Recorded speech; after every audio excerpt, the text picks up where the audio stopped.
I've had people no-show who tell me, oh, well, I thought it was this day. No, you scheduled it, boo. You scheduled it. So I didn't schedule this for you. You scheduled it.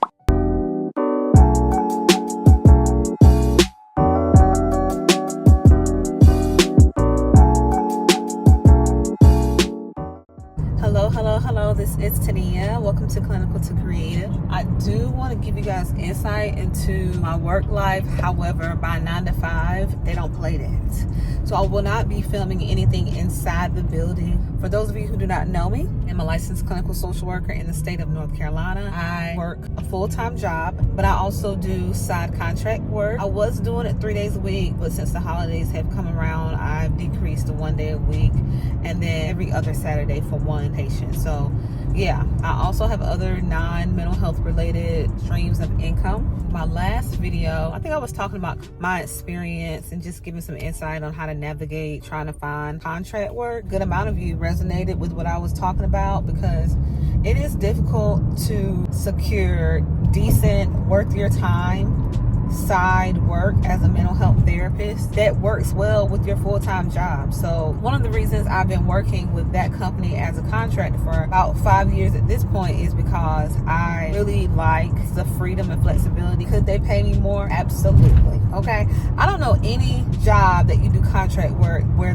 they honestly pay you what you really need to be paid as a mental health provider. But all things considered, I really like the fact that they're reliable. I've only had one time, maybe 1 or 2 times in like 5 years that I had to be like, what's up?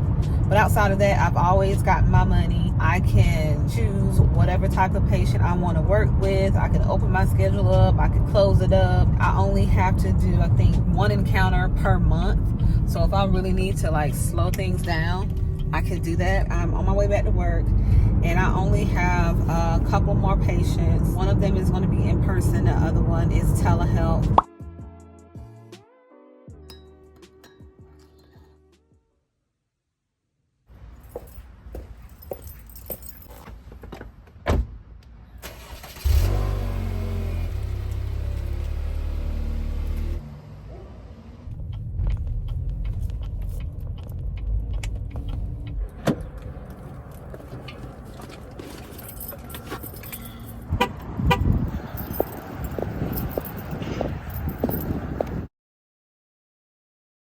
Hey y'all, the lighting is not great, okay?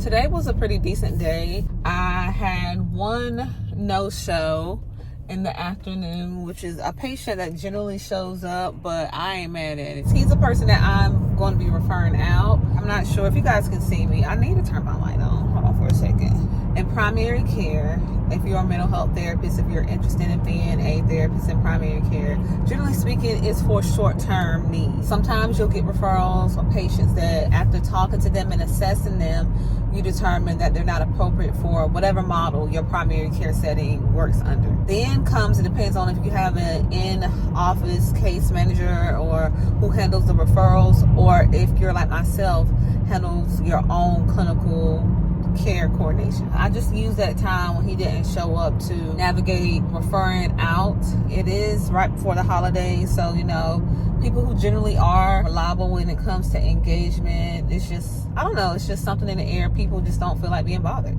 Or maybe they're trying to get in their last minute medical appointments and they're just reprioritizing.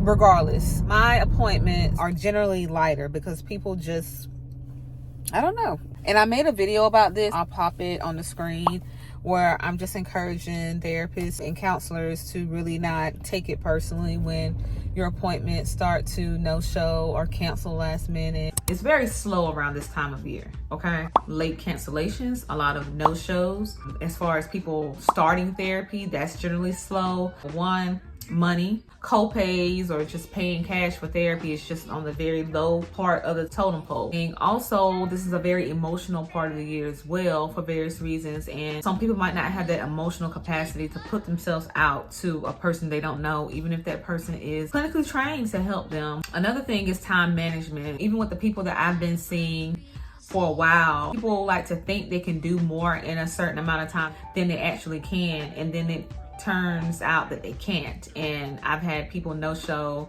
who tell me, oh, well, I thought it was this day. No, you scheduled it, boo. You scheduled it. So I didn't schedule this for you. You scheduled it. I am remote currently 1 day a week on Fridays.